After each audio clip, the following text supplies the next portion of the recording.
So this year, one of my main goals has been to try to decrease the amount of things that we're throwing away. Not only that, but to keep resources at the house instead of putting them in the garbage where they turn into methane in a landfill.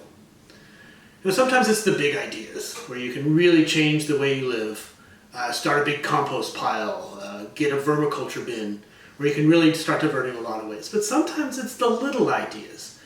It's that plastic container that you decided not to buy. Or once you got it home, you figured out a way to reuse it. So sometimes you have to work around the edges. Now, one trick I've learned to work around the edges is how to deal with eggshells. And you can see I've accumulated quite a few eggshells recently. December's upon us, it is baking season, so my wife Jen has really been at it. So we have quite a few eggs. These have all been washed in the sink and just been sitting here waiting. Now, one of the things you can use these for, instead of just tossing them away, is to treat them to make a soil amendment out of them. And I'll show you how to do that today. The first step will be to bake these eggshells at about 350 degrees for about 15 minutes or so. We do this for a few reasons. So first of all, the eggs always have this membrane on the inside after they've been used. Like, these have all been washed, but there's always some stuff sticking to them. We want to cook that away. On top of that, there's a little bit of water. There's some moisture in here because they have been washed. And then we also want to make sure that we kill off all the potentially pathogenic bacteria like salmonella. If you leave an egg open to the air for a while, it's going to develop some bacteria. By cooking it at a high temperature for a period of time, we make sure all that's cleaned out before we start putting it in our garden where we might be growing vegetables. Last thing you want is salmonella in your vegetables. Okay, so I'm going to get these into the oven for about 15 minutes, and then I'll show you the next step.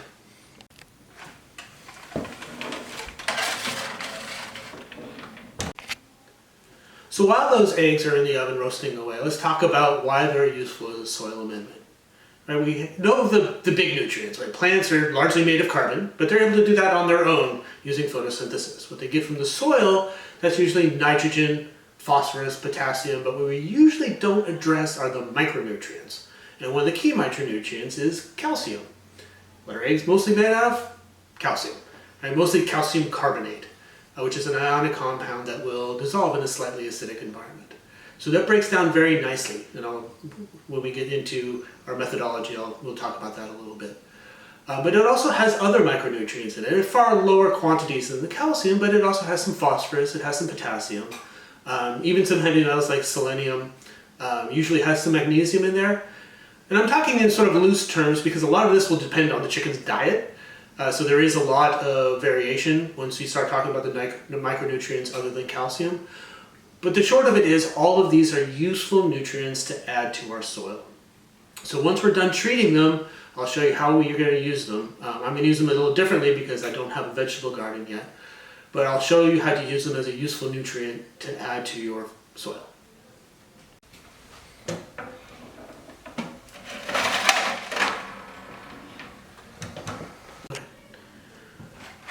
Okay, the eggshells are out of the oven now. Be careful, they'll be quite hot when you get them out. The shells tend to retain heat quite a bit. The membrane is all cooked away, and the shells themselves are much crumblier. They're much easier to break now with no membrane there, and they're all dry. And in fact, you can just hand crumble them, and they're still very useful like that.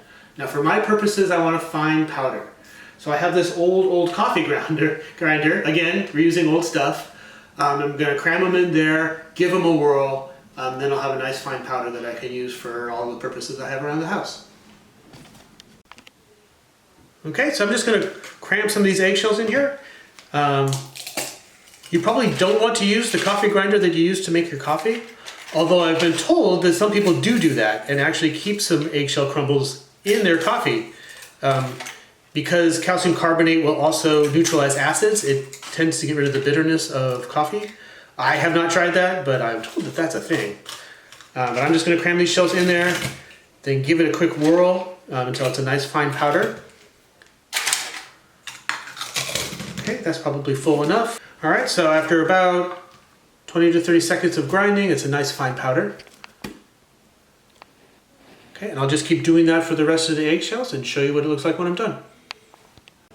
Okay, now that they're all ground up, we have a nice fine powder. Now again, depending on your purposes, you could just hand crumple them up. I like this fine powder for a few reasons. I don't have my vegetable garden set up yet. We're recently moved into this house, so that's going to be something I do this coming spring. So in the meantime, what I'm doing is putting it into my worm bins. What this does is a couple things for me.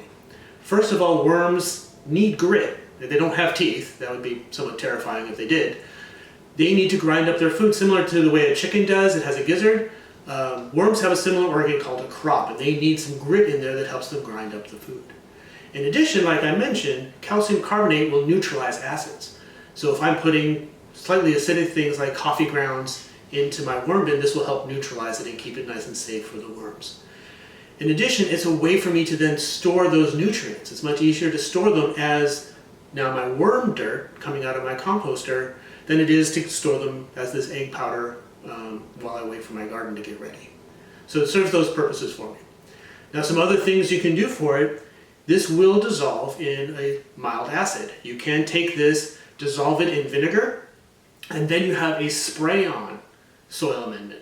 All you have to do is dilute it in a little water, get a spray can, and you can spray it on your vegetables to add those nutrients back in directly.